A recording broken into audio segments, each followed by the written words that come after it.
லேபா நாமா ஷகா நியா துரா வாதவா யாதவா. ஹல்லேலூயா. நம்ம தேவன் அவருடைய ரத்தத்தினாலே நம்மளை பரிசுத்தப்படுத்தி அவருடைய பிள்ளைகளாகும்படி நமக்கு என்ன பண்ணிருக்காரு? அதிகாரம் கொடுத்திருக்கிறார். இயேசு கிறிஸ்து மூலமாய் தான் சகலவற்றையும் நம்ம என்ன பண்ண முடியும்? பெற்றுக்கொள்ள முடியும். அப்ப இயேசு கிறிஸ்துவின் நிமித்தம் தான், அவருடைய ரத்தத்தினாலே நமக்கு பாவ மன்னிப்பு உண்டானது. ஹல்லேலூயா. அப்போ எல்லாத்துக்கும் மூல காரணம் யாரு? இயேசு கிறிஸ்து தான். அப்ப நம்முடைய பாவங்கள், நம்முடைய அக்கிரமங்கள் எல்லாம் மூடப்பட்டது. அவர்தான் அது மறையுது. அவரு சொல்றாரு, சமுத்திரத்துக்கு அப்பாலே நான் என்ன பண்ண, அதை போட்டு விட்டு அதை நான் திரும்ப என்ன பண்ண மாட்டேன், நினைக்க மாட்டேன். இதாங்க இரக்கம், இதான் கடவுளுடைய தன்மை. ஹல்லேலூயா. அவர் திரும்ப திரும்ப எந்த காரியத்தை நம்மளை சொல்லி சொல்லி துன்பப்படுத்த மாட்டார். நம்முடைய தாயின் தகப்பன்மார்கள் செய்வார்கள், நம் சகோதரர்கள் செய்வார்கள், நம்முடைய சிநேகிதர்கள் செய்வார்கள். நீ எப்படிப்பட்ட எனக்கு தான் தெரியும் அப்படின்வாங்க.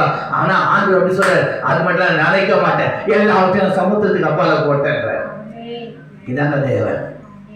அப்படிப்பட்ட தேவனை நம்ம என்ன பண்றோம்? ஆராதிக்கிறோம். அதனால அழகா சொல்லுது, எவருடைய அக்கிரமங்கள் மன்னிக்கப்பட்டதோ, எவருடைய பாவங்கள் மூடப்பட்டதோ என்ன ஆச்சு? அது திரும்பி பார்க்க மாட்டார், அது திரும்பி எண்ண மாட்டார். ஹல்லேலூயா. வாசிக்கிற கவனிங்க. அடுத்தது பாருங்க, எவனுடைய பாவத்தை காத்து என்னால் இருக்கிறாரோ அவன் பாக்கியவான் என்று தாவீது சொல்லி இருக்கிறார். நல்ல கரந்தட்டி, நல்ல கரந்தட்டி, நல்ல கரந்தட்டி. ஹல்லேலூயா. ஆண்டவருடைய பாவங்கள், நம்முடைய அக்கிரமங்கள் எல்லாம் நிலைத்திருந்தால் நாம் எப்பொழுதும் மாண்டு போயிருப்போம். பாவத்தின் சம்பளம் மரணம். அந்த மரண ஆக்கினை தேவன் அறிந்ததினாலே நாம் ஜீவனோடு கூட இருக்கிறோம். ஏன் ஜீவனோடு கூட இருக்கிறோம்? எனக்காக கல்வாரி சிலுவையிலே நான் அடிக்கப்பட வேண்டிய இடத்துல நான் அக்கிரமம், என்னுடைய அக்கிரமம், என்னுடைய பாவம் எல்லாவற்றையும் அவர் சுமந்து தீர்த்துட்டார். எனக்கு ஜீவனை கொடுத்திருக்கிறாரு. அந்த ஜீவன் நான் அவருக்காக இந்த பூமியில பரிசுத்தமாய் வாழணும், அவருடைய பிள்ளையாய் வாழணும் என்ற ஒரு வைராக்கியம் கொள்ளணும் என்ற ஒரு ஆண்டவர் நம்ம என்ன பண்றாரு? இந்த தரத்தை நம்மளுக்கு கொடுத்திருக்கிறார். ஹல்லேலூயா.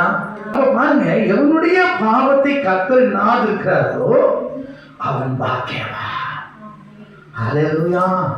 அவன் கர்த்தருடையவன், அவன் கர்த்தருடைய பிள்ளை, அவன் ஆசீர்வாதத்துக்கு